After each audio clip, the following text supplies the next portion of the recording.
India south Africa మధ్య మూడవ T20 match ఈ రోజు జరగనుంది. సెంచూరియన్లో రాత్రి 8:30 స్టార్ట్ కానుంది. రెండో మ్యాచ్లో టాప్ ఆర్డర్ పూర్తిగా తేలిపోవడంతో 124 స్కోర్కే పరిమితమయ్యారు.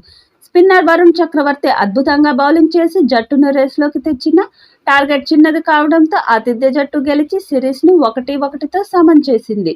దాంతో సిరీస్ గెలవాలి అంటే మూడవ మ్యాచ్ ఇండియా గెలవాలి. ఇక ఈ మ్యాచ్ కి ఇండియా తుది జట్టు చూస్తే సంజు శాంసన్, అభిషేక్, సూర్యకుమార్, తిలక్ వర్మ, హార్దిక్ పాండ్యా, రింకు సింగ్, రమణ్దీప్ సింగ్, యష్ దయాల్, రవి బిష్ణోయ్, ఆవేశ్ ఖాన్, వరుణ్ చక్రవర్తి ఉండే అవకాశం ఉంది. గత రెండు మ్యాచ్ల్లోనూ బ్యాటింగ్లో ఇండియాకు సరైన ఆరంభం లభించలేదు. ఇందుకు కారణం ఓపెనర్ అభిషేక్ శర్మ ఫెయిల్యూర్. ఐపీఎల్తో మంచి పేరు తెచ్చుకొని నేషనల్ టీంలోకి వచ్చిన ఈ కుర్రాడు తన రెండో టీ20లోనే జింబాబ్వేతో సెంచరీ చేసి అందరి దృష్టిని ఆకర్షించాడు. కానీ తర్వాతి 8 మ్యాచ్ల్లో కలిపి 70 రన్స్ మాత్రమే చేశాడు. గత 3 ఇన్నింగ్స్లో 4-7-4తో సింగిల్ డిజిట్స్కే పరిమితమయ్యాడు. తను ఫామ్లోకి రాకపోతే ఓపెనింగ్ కాంబినేషన్ను మార్చడం తప్ప టీం మేనేజ్మెంట్కు మరో ఆప్షన్ ఉండబోదు.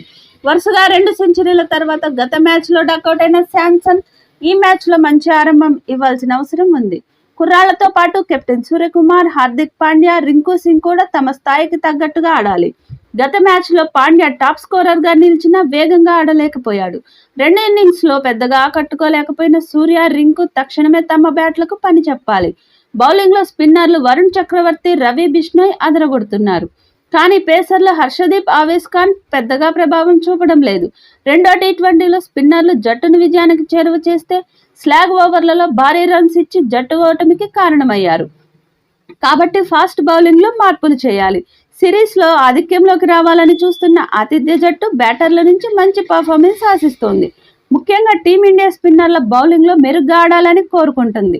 బౌలింగ్లో సౌత్ ఆఫ్రికాకు ఇబ్బందులు లేవు. తొలి మ్యాచ్లో మొదట్లో తేలిపోయిన చివర్లో ఇండియా బ్యాటర్లను కట్టడి చేసిన ఆతిథ్య బౌలర్లు గెబేహాలో ఆరంభం నుంచి అదరగొట్టారు.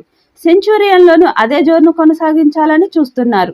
మరి మూడో మ్యాచ్లో టీమిండియా ఆల్రౌండర్ ప్రదర్శన చేసి విజయం సాధించాలని కోరుకుందాం.